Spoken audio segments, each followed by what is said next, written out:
Diamond and Dr. Aya before. So, I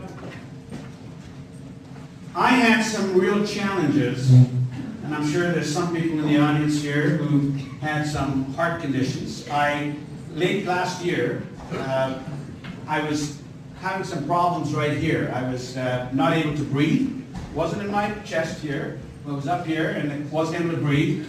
And I had already been checked every 2 years because my brother died 4 years ago at the age of 54 of a heart attack.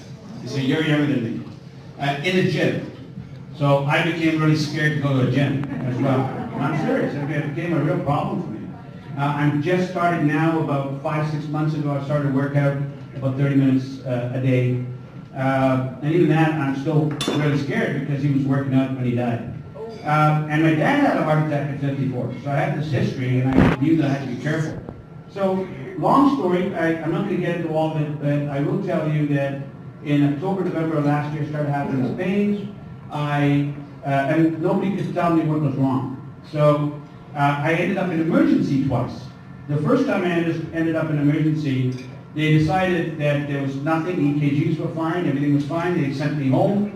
And a few days later, I ended up in emergency again with severe pains. I couldn't walk 2 blocks at that time.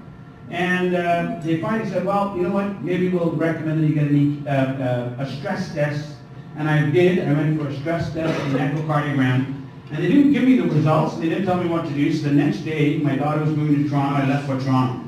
Now, I'm telling you, serendipity is an amazing thing because about 6 months earlier, I'd met Diamond Fernandez at a totally unrelated event.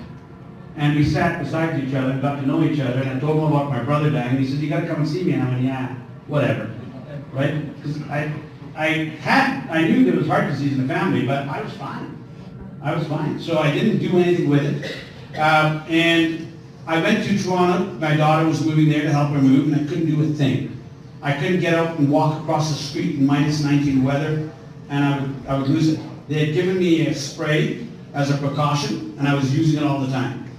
So I was in serious trouble. When they sent me to a lung specialist, by the way, before all this, because they didn't know what was wrong. Well, they called me the next day and said, Mr. Marston, can you come in? Doctor wants to see you. And I was going to mention her name, but I better not because it's not favorable. And I said, I can't. I'm in Toronto. I got a call 2 minutes later. Why did you go to Toronto? And nobody told me I couldn't go to Toronto. And so I had a lot of problems. I was posting it on Facebook. Diamond saw it and said, hey, you better come and see me as soon as you get in, as soon as you land in Calgary. Well, I landed back in Calgary. Barely. I mean, I was in bad shape. They almost made an emergency landing in Winnipeg. But I got here, got to see Diamond a couple of days later. And what ended up happening was that Diamond said, listen, I'm just telling you what we're doing here, but you go and do your research. I mean, he's not a sales guy, and I'm a sales guy. So I was saying, well, sell me on this. And he wouldn't. He just said, go and do your research and come back. And I said, but am I not a walking time bomb? He says, no, you'll be okay. Just go and do this. And he was very calm about it. And I did. When I did my research on ECP therapy, how many of you have heard of ECP? External counterpulsation. Not a lot of you. You're going to learn a little bit. I hope he talks about it today. I really don't know what he's talking about. But every time Diamond talks, believe me, I get a lot. I learn a lot. In fact, so I went through the therapy, and my wife still says, you know what, Diamond saved your life. And you know, Diamond is an authority on cardio health. I'm going to just read a little because I don't remember all of this stuff. And has been helping people with their heart health since 1997.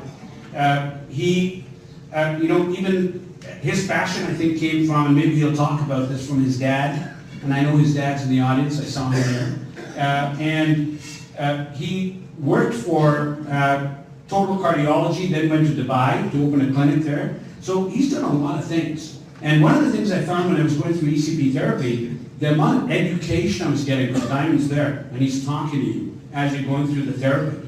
So I was learning a tremendous amount in those 36 sessions that I went through, right? It was incredible. I know some of you have been through it, right? So I came out of it, and believe me, I am a totally different person today. I run into people that say, man, you are looking totally different. You've got a glow about you. And I don't know what it is. Maybe it's blood circulation. I don't know what it is. But I get that more than I've ever gotten it ever in my life.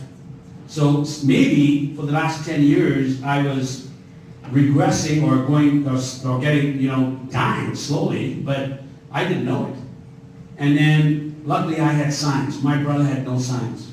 He had no cholesterol problem, no blood pressure problem, right? And when you hear my story, much more of it, I don't have a lot of time today to tell you about it, but the fact that they put me on cholesterol drugs just as a precaution that ended up, I think, damaging my kidney, that ended up getting me on high blood pressure medication, and now I take nothing. I've not needed it. In fact, they're really, really, really mad at me that, and that's why I didn't mention that doctor's name, because she is so mad that I don't take high blood pressure medication. And I go, well, check my pressure. I take regular readings, I've got an app, and I show them the app. I say, should I be taking it? Well, I guess not, but hypertension is not curable. And so tell me, what should I do? I don't know what to do. You tell me. You want me to take high blood pressure medication when I don't have high blood pressure, when I don't have hypertension? And she doesn't have an answer for me. But she still pushes cholesterol medication on me, right? There's a precaution, thousands of studies, blah, blah, blah. I don't take anything. The metoprolol that I took to slow down my heart, right? I still think till this day has caused me memory problems. I could memorize stuff like this in no problem before. I've got memory. Why memory problems? Well, maybe I don't talk about it, right? Reduces blood flow, reduces oxygen to the brain. So I'm not a medical professional, guys. I'm like most of you. I don't know this stuff. I just know that what Diamond did for me really, really helped. And so you're in for a great night. Take it in. Take notes if you want, whatever. But I want you to give a really, really warm welcome for our first speaker tonight. Big Calgary warm welcome now for Diamond Fernandes. Please.